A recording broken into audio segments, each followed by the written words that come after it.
Hey, yo, lovely people, and welcome to another episode of the Schulering Hub Podcast talking hospitality. I am your host, Mauricio Schüler, and today we are talking about data, the currency of the 21st century, and how hotels can improve the quality of data that is collected. For this, I invited Anders Johansson, Chief Executive Officer at Demand Calendar, to speak to us. Anders, welcome to the show. Thank you. I'm super happy to be here, and I'm looking forward to our conversation. That's great. Thank you very much. And it's a pleasure to be talking to you. I listened to you in the Profit-Driven Hotel Management webinar, and I got quite interested in how you guys work and mainly how hotels can collect better quality data. A question that I asked you there in the event, and I think that more people should listen to it and learn how we can do that. But first, I always like to talk about the person I'm talking to and introduce you as a human to our audience. So please, who is Anders? Yeah, I started in the hotel industry a long time ago, and I actually started as the general manager for the Hard Rock Cafe in Stockholm. And that's where my interest in good data actually started, because I needed to understand more about what did the restaurant guests buy, and I wanted to figure out like with menu engineering what is the most profitable products and how should we promote them and so on.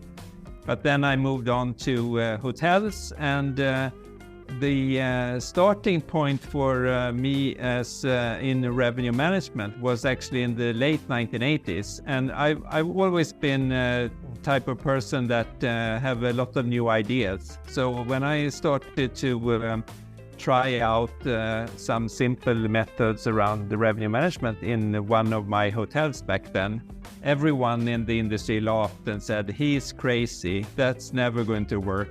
And who is he that thinks that someone will pay the different rates for the same room? That's crazy. So, but nowadays, everyone is working with revenue management. Otherwise, you won't be able to make it in a hotel, basically. So that, and then I went on to work as the CEO for small hotel groups and so on. And I've always been consulting in revenue management. I've also been teaching revenue management at one of the universities here in Sweden. So I've done a lot of things. And since almost about 10 years ago, I started Demand Calendar, because I wanted to provide a tool where the hoteliers could actually get a better overview of their business and focus more on customers, not transactions. Customers is the center of our business, I think, and also by focusing on customers, you will become more profitable. That's my conviction.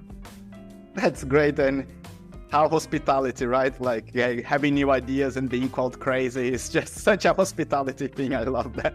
Yeah. I love that. That's amazing that you're teaching in revenue there as well. So you actually get the fresh ideas of people that are coming with probably some crazy ideas as well that you can incorporate, that you can discuss. I hope that was the case, but I'm a bit disappointed on the young students, because when I say that in the future people will use their smartphones to communicate with the hotel, and they will probably not go to the front desk when they check in, they will do that on their mobile phones. And I said, oh no, that's terrible, because we want to meet the people. That's why we choose to study hospitality, and we want to be in the hospitality because we want the interaction with the customer. So they are sort of already conservative in the old traditions, even when they are young and study at the university.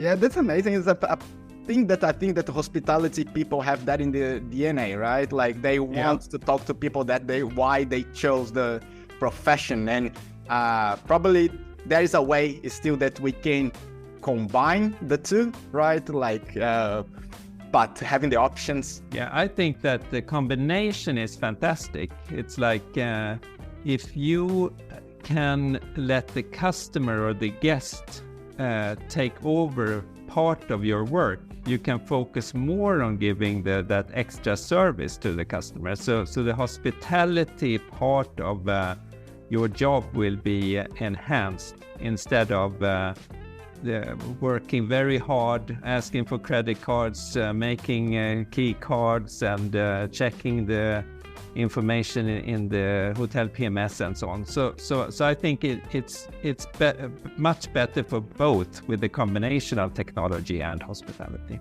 100% with you here. 100% with you, Anderson. As we get into how hotels can improve their operations by combining technology, by having that hospitality touch, however, improving their services, improving even their employees' operations by having technology. We get more into data, the collection, and how hotels can improve that technology and implement that technology, right? If we get to your clients, the clients that you speak to with the demand calendar, and please tell us a little bit about the demand calendar as well. But what the challenges that the hotels face when trying to implement the technology? Yeah, so as you mentioned, I think the data, we collect a lot of data in hotels. We basically know everything about the guest, all the small details about a lot of transaction data.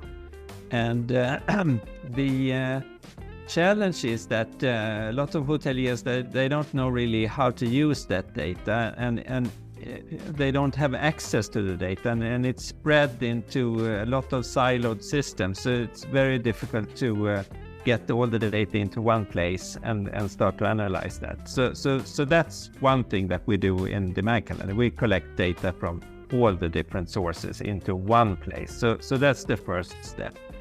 The second step is that even if you have the data in one place, it's still difficult to analyze the data. What should you look at, and how should you go about that? So we have actually, based on my many years of experience, both from revenue management and from a leading position in hotel companies, it's what do you need to look at? What is the most important data? So we have already preset the views and reports and all these things in the Demand Calendar.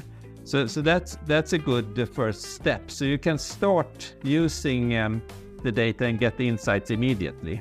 And then if you want to dig in deeper, yes, you can do that as well. But most hoteliers, they don't have to, because it's you need to get the basics, and need to get the basics right. Then you are on your journey already to increase your profitability. So that's a good first step.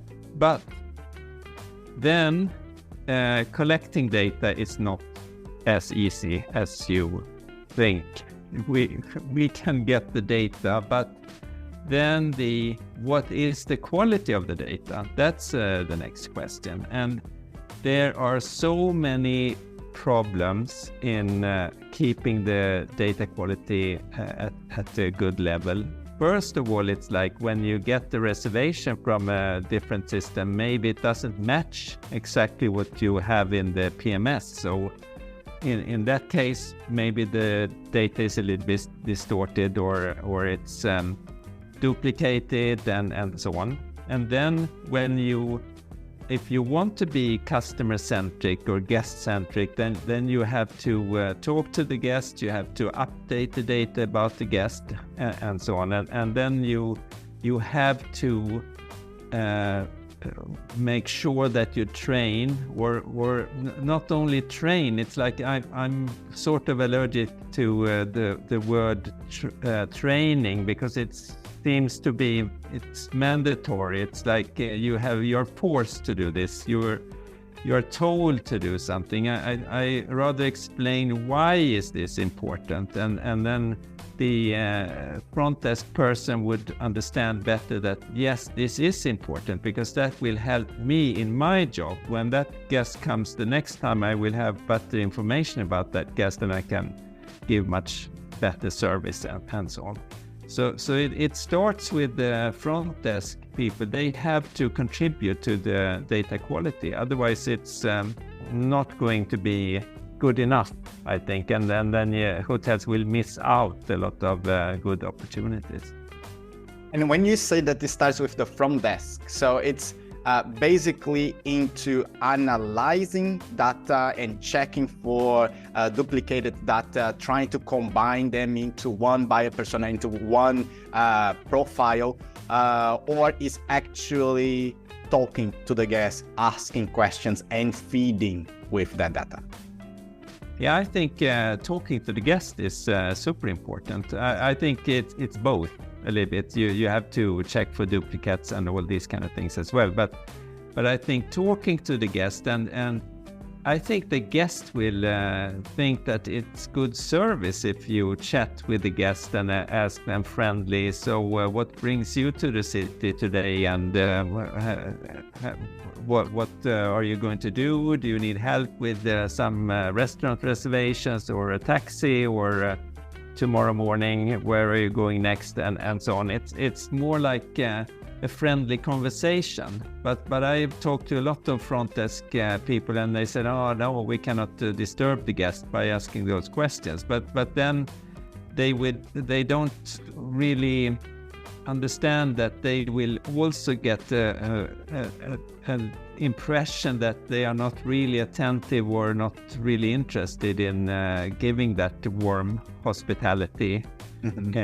So it's I think maybe that's something that we need to train people on, having a nice conversation and a little bit talking about what should you actually talk about, and what could you ask, and how do you ask questions in a friendly way.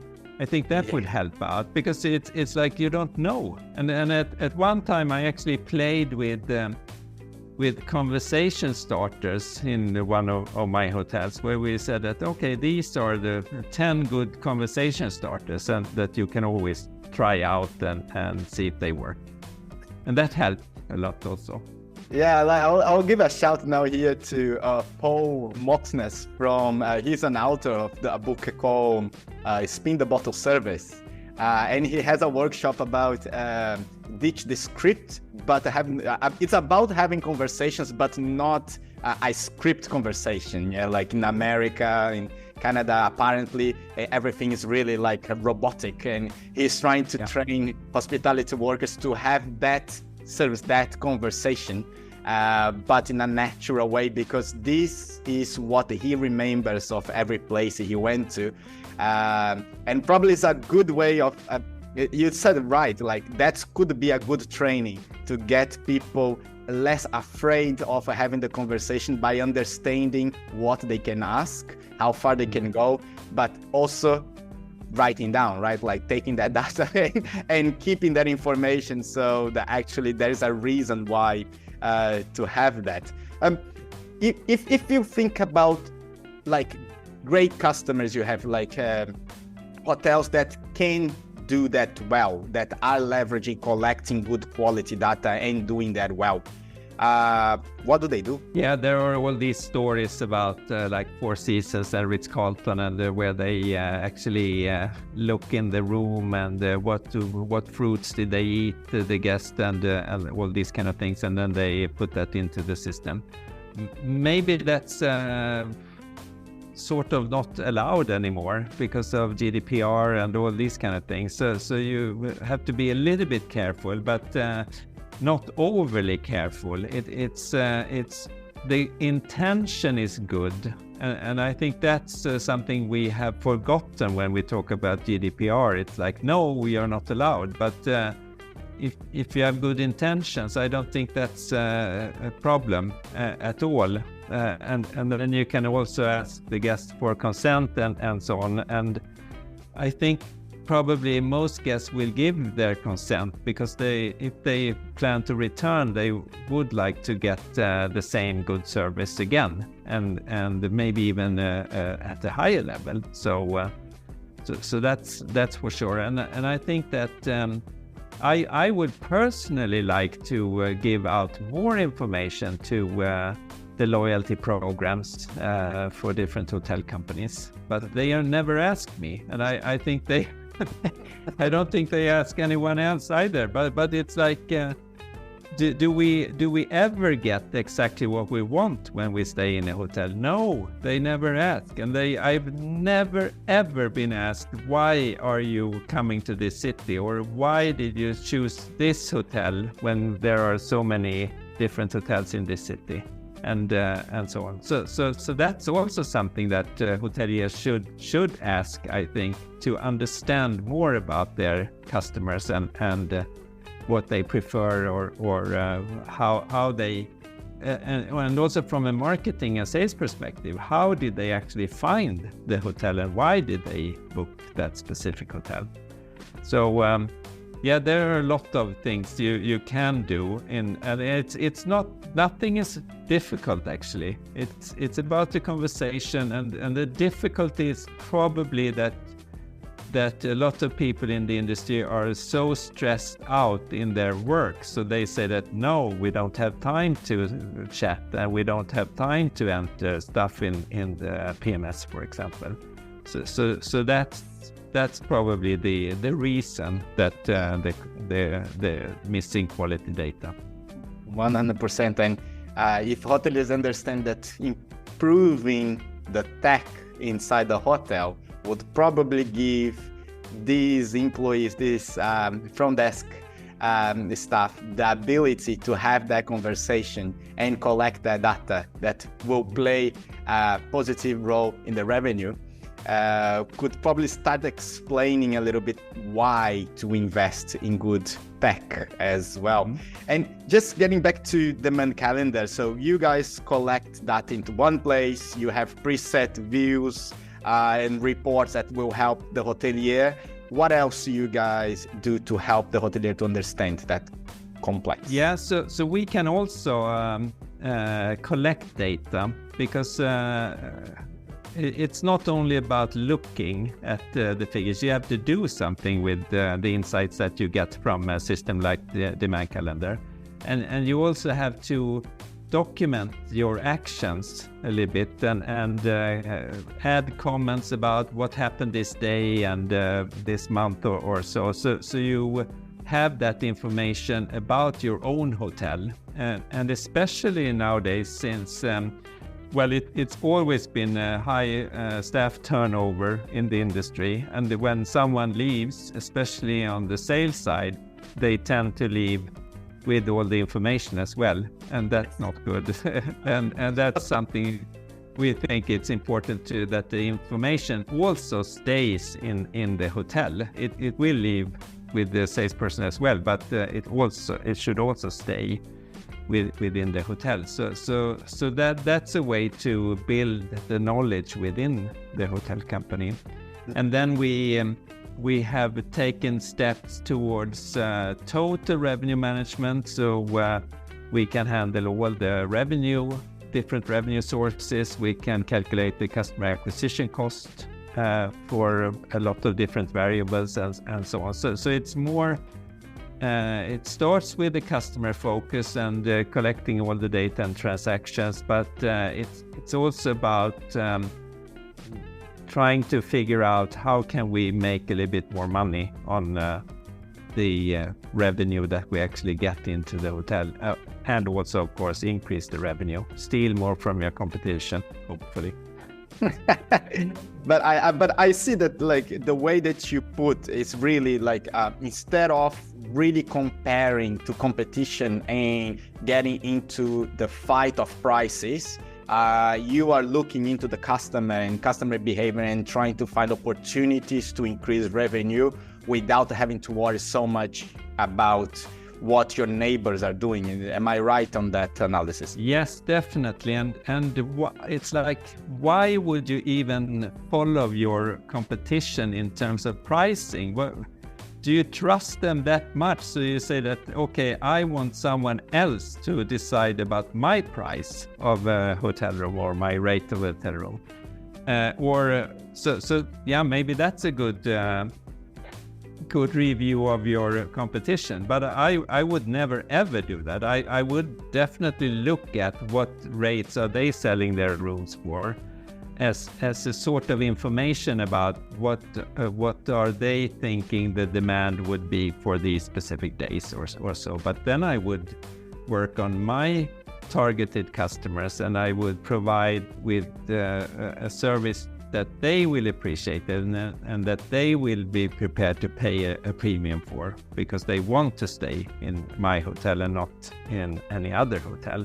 So it goes back to understanding the customer, and then you can create the offer that is very attractive to that specific customer.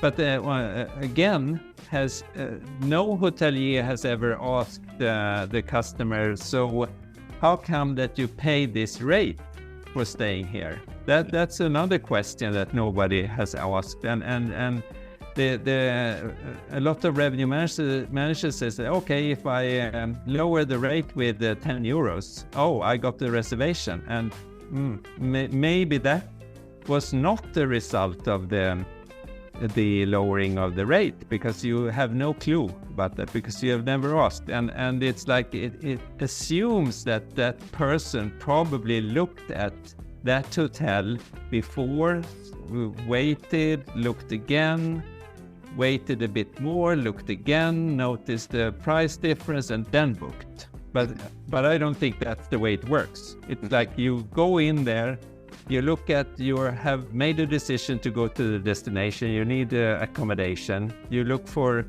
different possibilities on Booking or Expedia or somewhere else. You need the overview, and no hotel can give you that. So you have to go to these booking sites.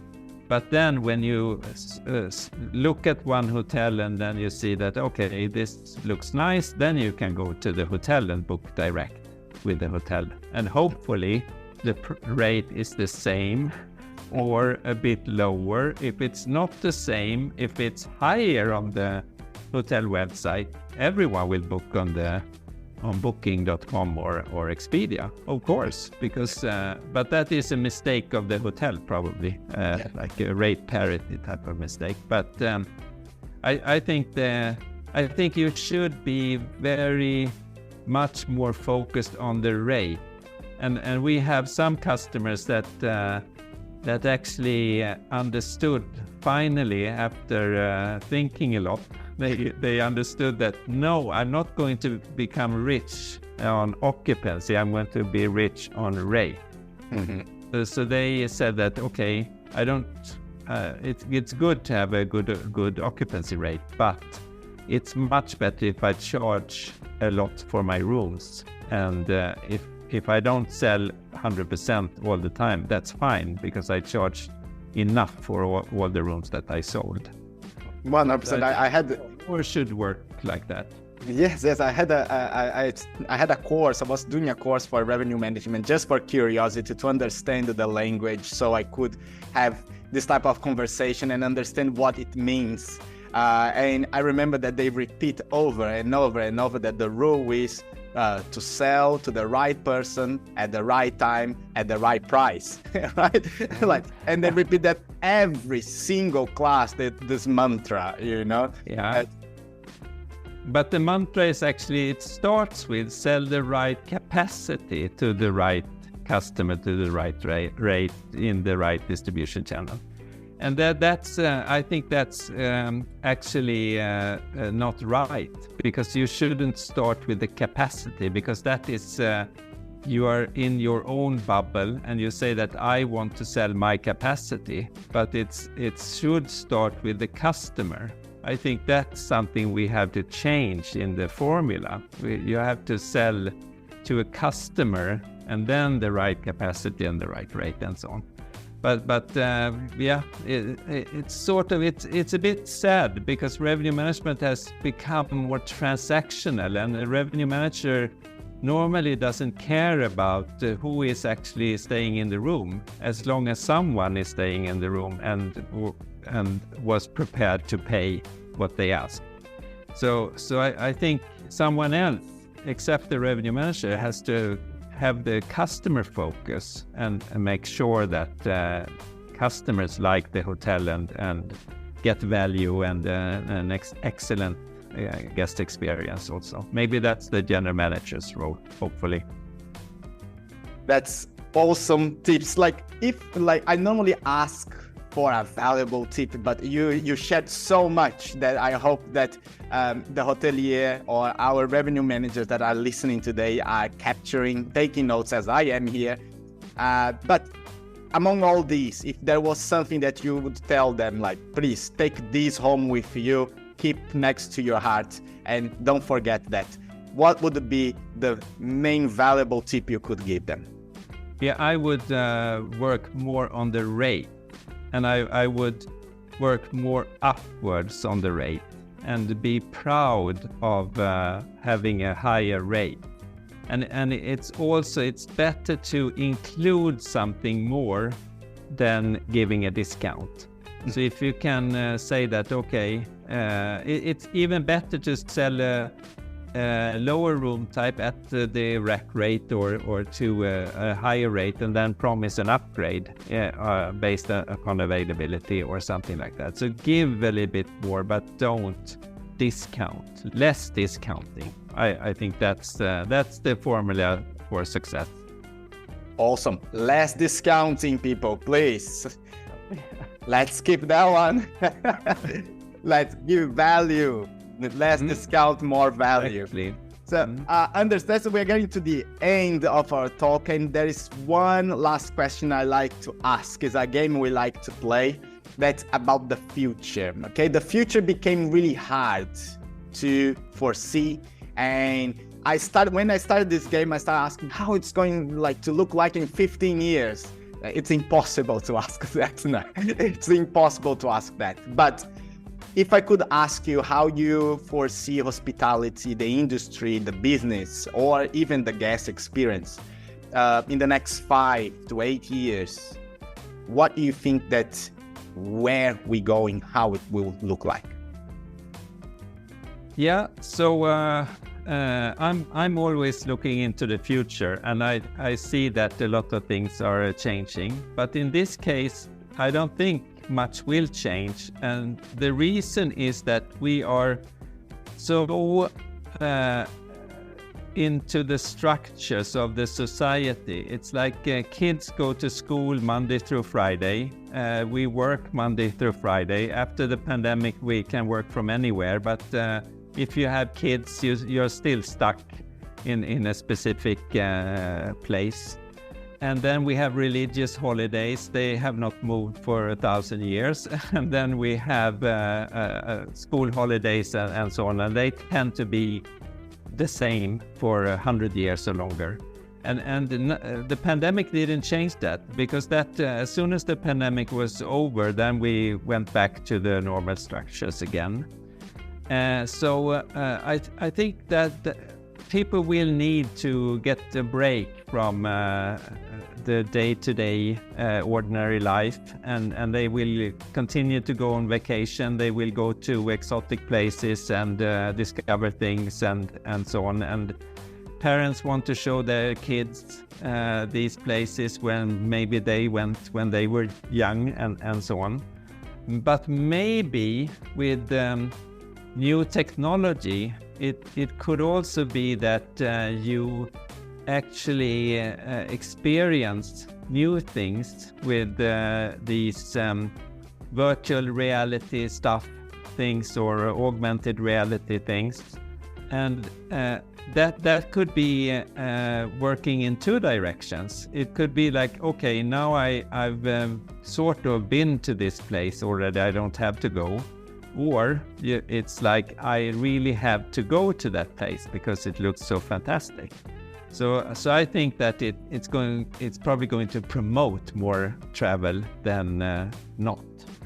So I think the industry is on a long trend, upward trend, and it's also reinforced by people getting a much more decent life in terms of finances around the world. So the past 10 to 20 years, billions of people have been getting into the middle class, and they have been able to afford to travel, and they have started to travel. So if you look at the long-term trends, it seems like, yes, travel will continue upwards for at least for the 5 to 8 years that you're asking for. Probably much longer. Yeah.